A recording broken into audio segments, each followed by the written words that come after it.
Hello everyone, good morning. So today we will have a new topic, but different from usual. The topic is not included in your book, so I will call it a Thursday general reading skills. Yeah, so weird.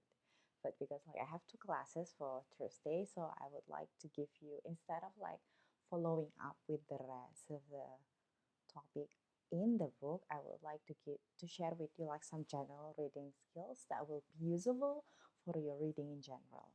Okay, so today I think I've sent to you all the necessary PDF. So if you want to just read the PDF, it's totally okay. It's long though. But if you want to, what is it, listens to me, it's also okay. But at the end of the day, you still have to do a comprehension reading, the last one that you have to do and you have to submit, so that I know you're capable of doing the skills that I've already told you.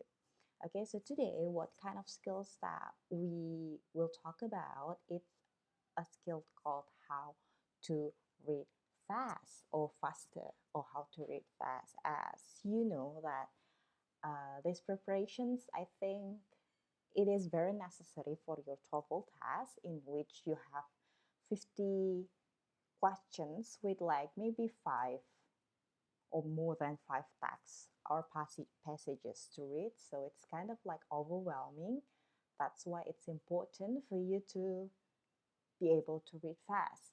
Other than that, after this, sorry, you will go to like a university and you'll study as a, I don't know, graduate students, PhD students, doctorate. So you will have to read a lot, a bunch of reading. So I think this kind of skills will help you to do the rest of your study academically. So here is a selection text.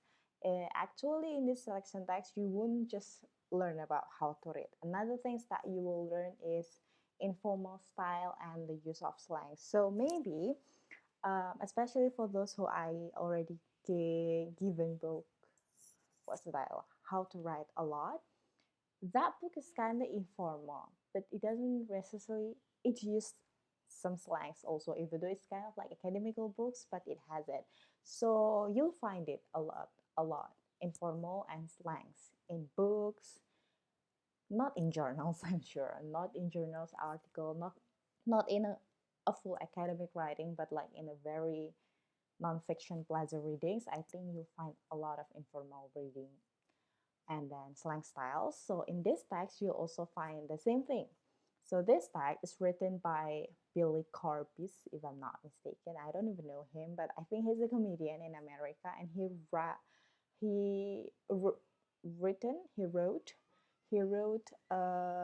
what do you call it, an article about how to read faster. Okay, and then if you want to read it the whole, it's okay, you can read it yourself. If you don't want to, let me tell you what he talked about it. So he has 3 points. It's being highlighted over here. Preview, if it's long and hard, the text I mean. And then skim, if it's short and simple.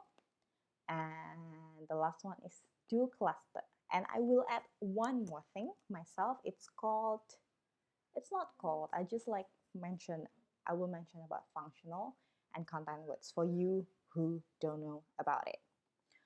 So first of all, previewing, if it's long and hard. So a long and hard articles, journals articles, 18 pages, 10,000 words, I don't know, maybe thesis, dissertations, and a whole lot of things like that.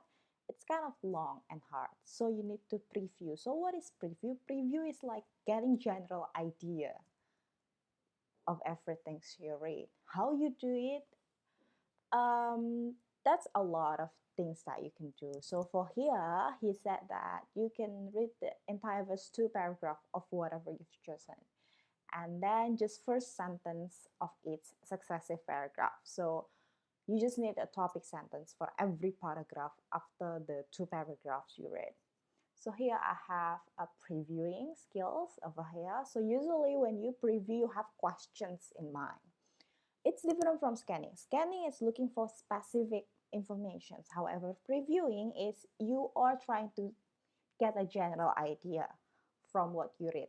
That's why the questions should also be general, like the ones here. What is it about? What is the title? What do I already know about this? What kind of text is it? Is it a description, an explanation, an argument, or a narrative, or historical?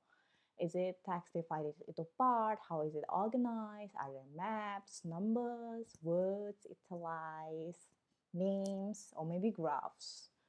That's usually find in like an academic text. So you start from that.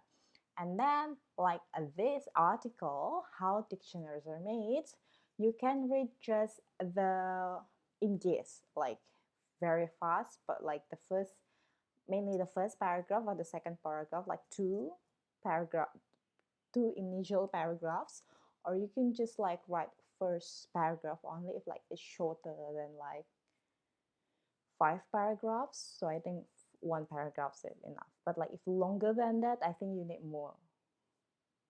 Okay. Oh, and then it's also if like you have a subtopic. So maybe if like the first is description and second one is method, and then sorry, crash report, and then method, and then after that you have other kind of topic discussions. You also need to read the first paragraph of each, so you don't just like write the first and second paragraph of the first passage and then you don't go with like the subtitle, I don't know, sub chapters kind of thing. So sub chapters you still have to read it because it will talk about different things, especially it gives more specific informations. So here's the first paragraph. It is widely believed that every word has a correct meaning, that we learn these meanings principally from teachers and grammarians. Except that most of the time we don't bother to show that we originally speak sloppy English, and that dictionaries and grammars are the supreme authority in matters of meaning usage. Habis itu, kalian baca first sentence. Ingat, karena first sentence is a topic sentence, so it's very important for you to read it. Here, let us see how dictionaries are made and how the editors arrive at definitions. The context of each word is collected along with the word itself. To define a word, the dictionary editor places before him the stack of cards illustrating the word. Each of the cards represents an actual use of the word. The writing of a dictionary, therefore, is not a task of setting up authoritative statements about the true meanings of words, but a task of recording, to the best of one's ability, the writer of a dictionary is a historian, not a lawgiver. In choosing our words when we speak or write, we can be guided by the historical record afforded us by the dictionary. But we cannot be bound by it because new situations, new experience, new inventions, new feelings are always compelling us to give new uses to old words. Looking under the hood, we should ordinarily have found 500 years ago a monk. Today we find a motor car engine. That's like such a good. So that's your preview. So you read the first paragraph, second paragraph, last paragraphs, and then you read just topic sentence for each paragraphs. And that's it. Here, you want to see if you understand the things? We have the questions over here for you. So first, what is this essay about? From the title, you know, it's about how to make a dictionary, how to give meanings to words, how to compile it together. And then what kind of text it is? Description, explanation, argument, narrative. It should be a descriptions. Sorry, or explanations to like make it more specific.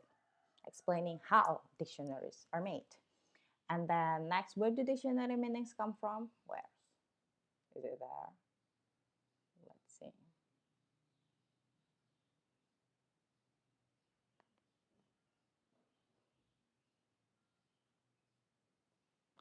Is it this one? I think it's this one.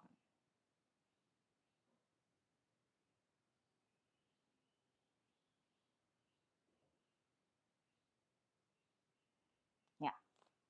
Where do dictionary meanings come from? Yep. from the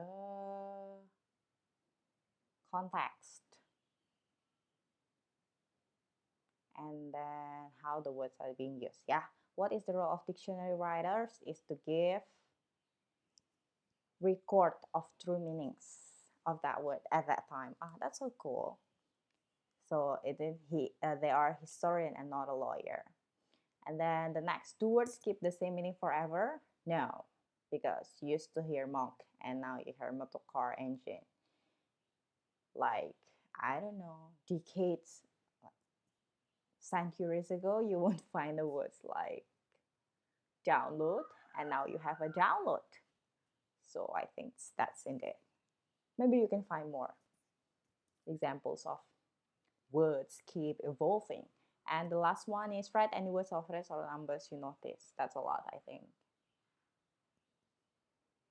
And demon recording, that's a lot. That's you choose yourself. That's how you do preview. So basically you just ask for general idea. Kalau misalnya nih di TOEFL test itu kalian pertanyaan yang main idea of the text paling 1-2 aja pertanyaan. That's kind of questions. But you won't go more for detailed questions, okay? That's the first tip, which is previewing. Next, the second one, we have what's so-called skim. If it's short and simple. Kalau misalnya dia pendek, kalian bisa baca semuanya in a glance, boom, without having to like skip. Oh, we can skip just reading topic sentence. You don't have to, especially if it is short and simple. Like here, you can use what's so-called few keywords in each line. So later after this, I'll talk about function words and content words part after this. So you could just keywords. For example, here, Russell thinks monster live in our bedroom, close at night. He's crazy. Check that. I don't want to. Was chicken? Nah, or so. Told him, ate him, midnight. My dad came in, told to be bedded, told go to sleep. If I spank you, sleep fast. Know something. Never did. Come back. You know what it's about. So apparently Russell is afraid of like monsters. And then like they kind of like doing like mocking one another. After that, then it comes like, shut up. You all just too noisy. So they return to sleep and no monsters come back. You can use that. That's easy. Here, more about skimming. So skimming is also like the same, almost exactly the same with like previewing, but here it's what is in the general meaning. That is agree with already know about the subject. What is the writer's opinion? Will these informations be useful to me? So this last question is actually the most important one, especially if you are reading an articles, because will this information be useful to me? It means if you can use that kind of information for your own writing or for your own reading, necessary one. Jadi skimming is very useful. Jadi nanti kalau misalnya kalian punya a bunch of like journal articles to read, and then it's kind of difficult kan, kalau misalnya kalian harus baca satu-satu. Ini ntar bisa gue pakai nggak ya? Ini bisa nggak ya? Nggak bisa nggak ya? Kayak gitu. For that ones, you can do skimming. Okay, so you know. Usually the part is the easiest to skim is the abstract, because that's exactly tell you about general meaning. And then what you already know about the subjects, and then what is the writer's opinion, and will the information be useful to you. If it is what is it, an article journals, but different if it's a book. For a book, I think you can skim through the contents. Wait, what is it?